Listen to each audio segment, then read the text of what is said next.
Kujani. One time.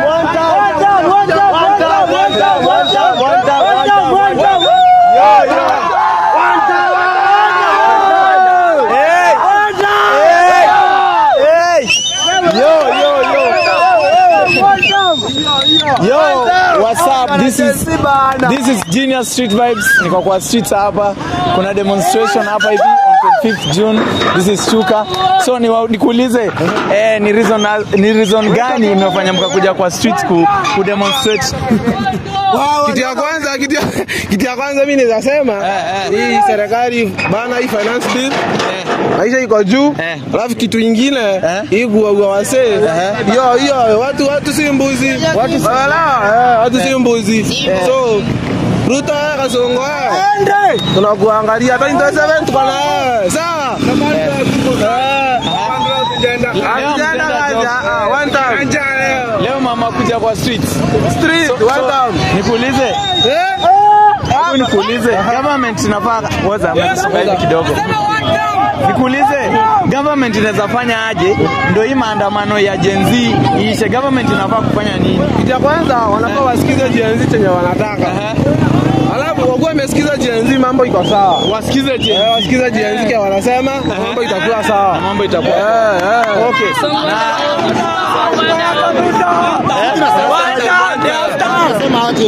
Hii mambo yote Ruto tulikuwa tumempatia wakati.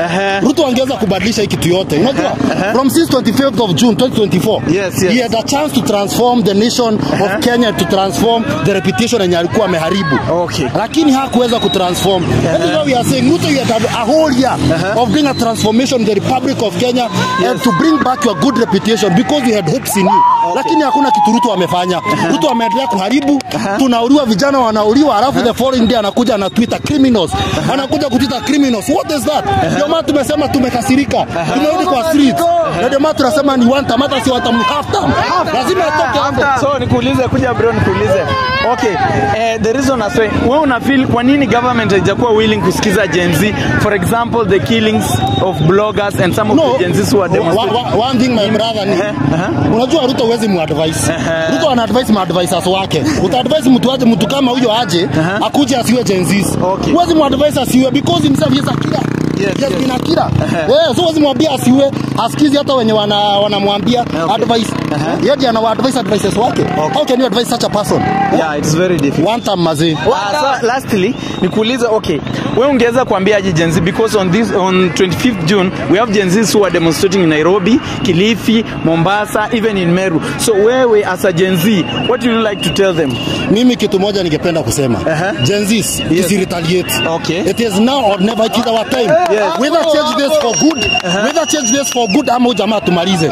So kama si leo ni leo, na kama si leo ni sasa hivi. Kwa hivyo wenye wako Nairobi ningependa kuwahimiza tuingiani CBD, it is our chance. Tuingiani State House tumalizane na hii kitu once and for all.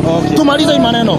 Ndio maana tuko hapa sisi kuungana na our fellow Gen Z in the other part of the country. Tunasema tuko pamoja sana. Tumalize hii kitu once and for all. Turudishie nchi yetu the good reputation that they had there once before jamaa anaitwa Kasongo aingie. Kwa hivyo ni one time na tunasema ni one time. Thank you very much. As you can see guys, the Gen Z's here as manze wamejam sana, and I would like to urge the government to listen to their grievances so that this demonstration can end. Thank you very much. This is Genius Street Vibes. Make sure to subscribe to our channel. Yo.